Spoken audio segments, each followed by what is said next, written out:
Une étape majeure de l'entente maroco-espagnole vient d'être franchie hier lors de la rencontre du roi Mohamed VI avec le président du gouvernement espagnol Pedro Sánchez.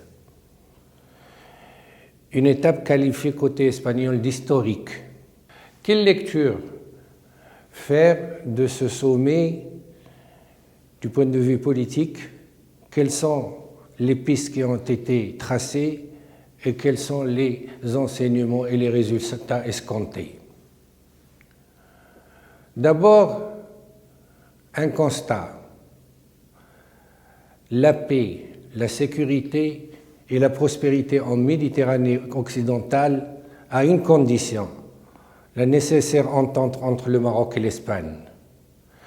Sans cela, la route est ouverte aux marchands de la haine des deux rives et aussi à ceux qui se maintiennent au pouvoir en attisant les discordes entre les pays et ceux qui souhaitent arriver au pouvoir en prenant la haine de l'autre et la discorde avec l'autre.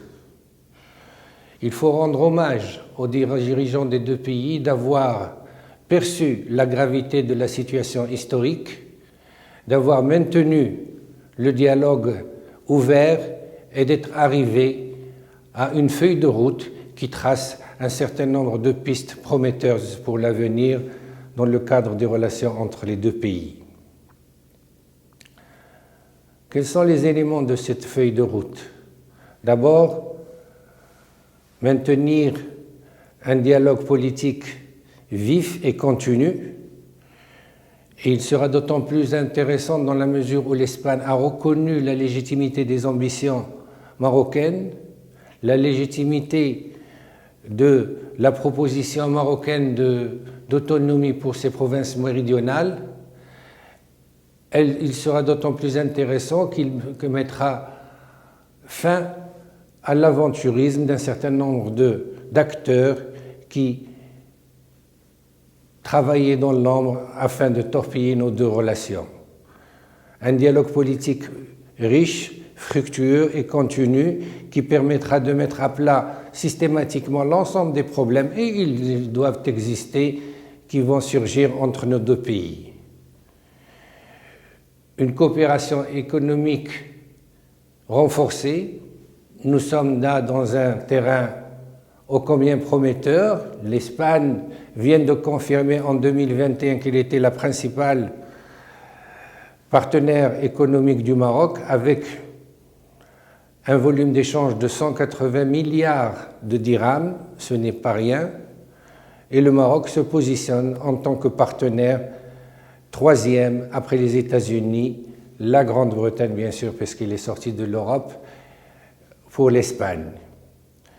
Des échanges économiques prometteurs appelés à se renforcer avec des investissements, avec des projets en cours significatifs au Maroc et au-delà du Maroc sur l'Afrique de l'Ouest. Une entente aussi culturelle, et c'est une dimension intéressante, parce que le volet culturel était un petit peu l'enfant pauvre de relations maroco-espagnoles. Il faut qu'il se renforce. Notre histoire commune est riche, nous en tirons une fierté particulière. Il faut essayer de la mettre en avant ses caractéristiques de tolérance, de savoir-vivre et de production intellectuelle et philosophique de qualité. Bien sûr, il y a l'intérêt légitime de l'Espagne qui souhaite renforcer notre collaboration sécuritaire au niveau de la lutte contre le terrorisme et les flux migratoires.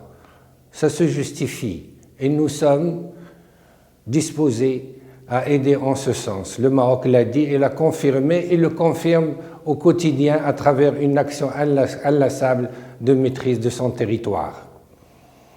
D'autres perspectives s'ouvrent, l'échange humain, l'échange des biens, la nécessité de revoir, pourquoi pas, de manière amical le tracé des frontières maritimes qui semble préoccuper l'Espagne. Autant d'éléments qui, nous sommes convaincus, mis à table dans un esprit de collaboration, de dialogue et de perspective prometteuse, permettra à la relation entre les deux pays d'être au niveau des attentes des uns et des autres. Dans cette entente, c'est la Méditerranée occidentale qui gagne. C'est les deux pays qui gagnent. Et ces deux pays voient, à travers cette démarche, des horizons qui vont se déboucher. Ils risquaient d'être bouchés, ces horizons, s'il n'y avait pas d'entente. Il faut le reconnaître. C'est un sommet qu'on peut qualifier d'historique, dans la mesure où l'Espagne, et là il faut ouvrir une parenthèse et rendre hommage au sens de l'État du président Pedro Sánchez, qui contre, nous en sommes conscients, contre un certain nombre d'opposants, est allé de l'avant et a confirmé son souhait de collaborer et d'améliorer ses relations avec le Maroc. Historique pourquoi? Parce que l'Espagne a toujours eu des relations difficiles avec notre pays, qu'on va chasser ces démons, aller de l'avant, croire en une prospérité partagée en Méditerranée occidentale, voilà l'avenir. L'avenir pour nos deux pays et pour nos deux peuples qui souhaitent vivement cette collaboration et qui souhaitent vivement qu'on puisse aller de l'avant au bénéfice des uns et des autres.